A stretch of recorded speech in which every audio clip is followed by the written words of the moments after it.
Marchez pas là.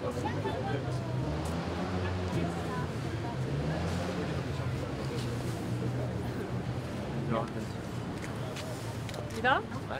Bon, eh bien, bonjour à tous. Donc, nous sommes ici à maintenant une demi-heure du premier rassemblement unitaire qui aura lieu enfin pour dénoncer d'abord tous les crimes de guerre contre toutes les populations civiles, qu'elles soient israéliennes ou palestiniennes. Évidemment, nous nous félicitons quelque part de ce rassemblement. C'est une victoire face au pouvoir. Enfin, nous pouvons manifester cette solidarité. Nous pouvons aussi, ensemble, et on le verra avec beaucoup d'autres organisations syndicales, associatives et politiques, nous pouvons ensemble exiger un cessez-le-feu immédiat, exiger aussi la libération des otages, exiger évidemment aussi que cesse le bombardement et l'état de siège sur Gaza, avec aujourd'hui 2 millions de personnes à Gaza qui sont dans une situation absolument catastrophique. Vous savez que les médecins humanitaires parlent aujourd'hui d'une situation cataclysmique. Donc il est urgent aussi pour nous que le chef de l'État, le président Macron, prenne ses responsabilités demande ce cessez-le-feu immédiat. Et puis nous sommes aussi heureux de le faire avec beaucoup d'organisations syndicales et associatives. Je pense à la CGT, à la FSU, à Solidaire, à Attac, à l'AFPS, au Mouvement pour la paix et à tant d'autres. Ce qui montre que nous sommes réunis et nous avons un rassemblement très large pour les mêmes mots d'ordre. Et ces mêmes mots d'ordre, c'est avant tout le cessez-le-feu, mais aussi une application pleine et entière des résolutions des Nations Unies. Voilà, donc on va maintenant ouvrir les questions, les discussions avec nous. Donc je suis en présence de Mathilde Panot, chef du groupe des Insoumis de la France Insoumise à l'Assemblée nationale. Manuel Bompard, chef de la France Insoumise, responsable de la France Insoumise. Thomas Porte, député comme moi-même de la France Insoumise également. Vous le verrez, je pense qu'il y aura beaucoup de monde. Mais évidemment, nous sommes heureux de ce rassemblement, mais nous sommes aussi dans la peine, dans la douleur, face aux massacres qui sont en cours. Et le mot d'ordre principal de ce rassemblement, c'est halte au massacre et pour un cessez-le-feu immédiat. Vous avez des questions? Petite question, le gouvernement avait dans un premier temps interdit ce genre de rassemblement, craignant des débordements. Est-ce que vous craignez des débordements aujourd'hui?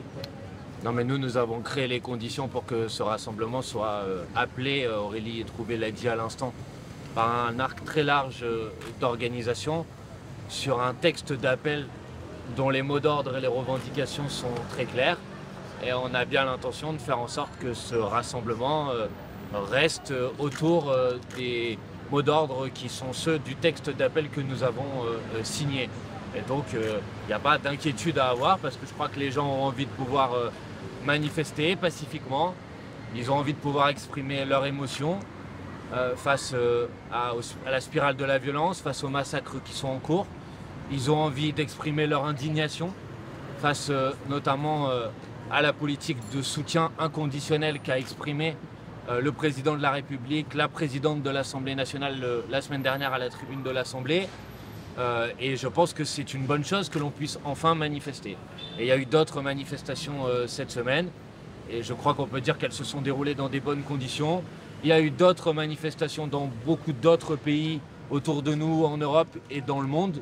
Et je pense que c'était une anomalie que la France soit le seul pays des démocraties dites libérales dans lequel nous ne pouvions pas manifester notre solidarité avec l'ensemble des victimes et notre volonté de paix. C'est corrigé aujourd'hui. Je vous rappelle que le Conseil d'État a cassé la volonté du ministre Darmanin d'empêcher l'ensemble de ces manifestations.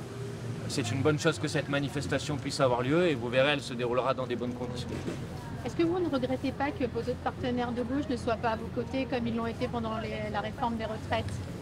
Nous, on regrette bien évidemment toutes les initiatives ou les tentatives de division. Je pense qu'Aurélie l'a dit. Vous avez un appel aujourd'hui qui regroupe l'ensemble de la gauche sociale, 4 organisations syndicales d'Île-de-France, la CGT, Force ouvrière, la FSU, Solidaire, l'ensemble des associations qui travaillent sur la solidarité avec le peuple palestinien et pour la paix, comme le Mouvement de la paix, l'ensemble des associations, d'autres formations politiques que nous. Et je pense effectivement que la place des partis de gauche, universalistes pour la paix, elle est là aujourd'hui, et je ne comprends pas, et je suis surpris de la décision d'un certain nombre de nos partenaires de la NUPES de ne pas être à nos côtés aujourd'hui. Je pense qu'en le faisant ça, ils s'isolent de la gauche sociale, associative et syndicale. Vous diriez que c'est une erreur?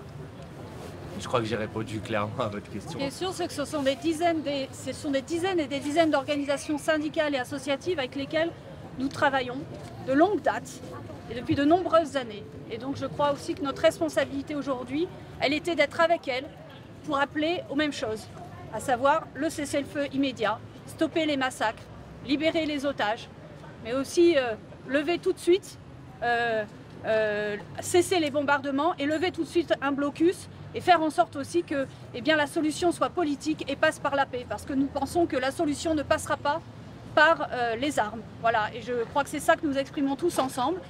Et oui, c'est dommage, mais il faudra leur poser la question qu'il n'y ait pas, je dirais, tous ceux qui se disent de la gauche politique, mais en tout cas, nous, aujourd'hui, on est avec la gauche sociale et avec toutes ces associations et syndicats qui partagent les mêmes mots d'ordre. Voilà. Vous pensez qu'il va y avoir un rapprochement des positions demain à l'occasion du débat à l'Assemblée avec vos partenaires, parce que finalement, lors des questions au gouvernement, les positions n'étaient pas si éloignées que ça. Vous avez raison dans ce qui a été exprimé. Bon, il y a eu des désaccords qui se sont exprimés. Je dois dire, je l'évoquais tout à l'heure, que quand la présidente de l'Assemblée nationale a parlé d'un soutien inconditionnel à l'État d'Israël dans sa riposte, les insoumis se sont sentis bien seuls à l'Assemblée nationale à ne pas applaudir ce soutien inconditionnel. Et nous ne comprenons pas d'ailleurs pourquoi nos partenaires de la NUPES ont applaudi ce soutien inconditionnel pour nous dire aujourd'hui qu'ils ne sont pas favorables à ce que la France apporte un soutien inconditionnel à l'État d'Israël dans sa riposte. Donc s'ils reviennent sur des positions qui sont les positions traditionnelles de la France, si enfin ils reviennent sur ces positions, on l'accueillera bien évidemment de manière très positive.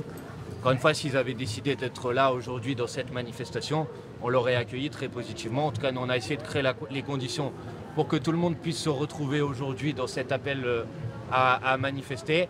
Les syndicats répondent présents, les associations répondent présents. Et effectivement, c'est dommage que nos partenaires de la NUPES ne répondent pas présents. Et on verra demain le contenu des débats et des discussions. Nos revendications politiques, elles sont claires. Aurélie Trouvé les a exprimées à cet instant. On les exprime depuis maintenant 15 jours, malgré les tentatives d'un certain nombre de nos adversaires politiques et parfois d'un certain nombre d'entre vous de nous attribuer des positions qui ne sont pas les nôtres. Nos positions, elles sont extrêmement claires. C'est la fin des massacres, c'est le cessez-le-feu, c'est la libération des otages, c'est l'arrêt du blocus, c'est l'ouverture enfin d'un processus de paix qui permet de faire appliquer le droit international et de permettre aux Palestiniens de disposer d'un État viable à côté de l'État d'Israël dans le cadre du droit international, c'est-à-dire dans le cadre des frontières de 1967. Ça, c'est nos positions. J'en profite pour vous dire que désormais, ce serait bien que vous arrêtiez de nous attribuer des positions qui ne sont pas les nôtres. Quand vous voyez que Mme Braun-Pivet est partie pour un voyage officiel en Israël, accompagnée du député Habib qui est réputé proche de M. Netanyahou, quel est votre sentiment? C'est une faute politique majeure. Et honnêtement, voir, comme je l'ai vu tout à l'heure sur les réseaux sociaux, la présidente de l'Assemblée nationale de la France s'afficher aux côtés d'une armée qui commet en ce moment, c'est pas demain, qui commet en ce moment et depuis plusieurs jours, des crimes de guerre, des violations du droit international, je pense que ça déshonore la parole de la France. Et la présidente de l'Assemblée nationale l'a déjà fait, j'en ai parlé quand elle a évoqué ce soutien inconditionnel. Le fait qu'elle aille aujourd'hui se parader aux côtés d'une armée qui commet ces crimes de guerre est une faute politique majeure et à mon avis est une tache sur l'image de la France à l'échelle internationale. Que la France apporte son soutien aux victimes israéliennes, c'est une évidence et c'est une nécessité. Que la France leur rende hommage, c'est une évidence et c'est une nécessité. Que la France se mobilise pour avoir la libération des otages, c'est une évidence et c'est une nécessité.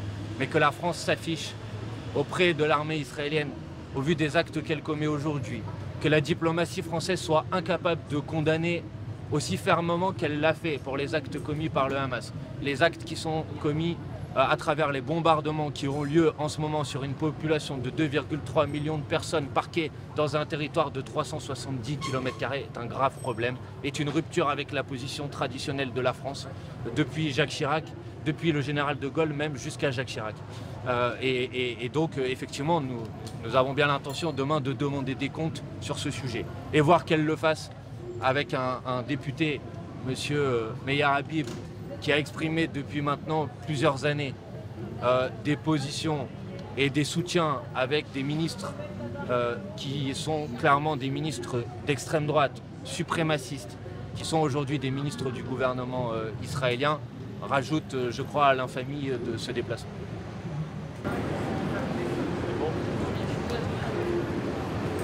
Pas d'autre, il dit pas.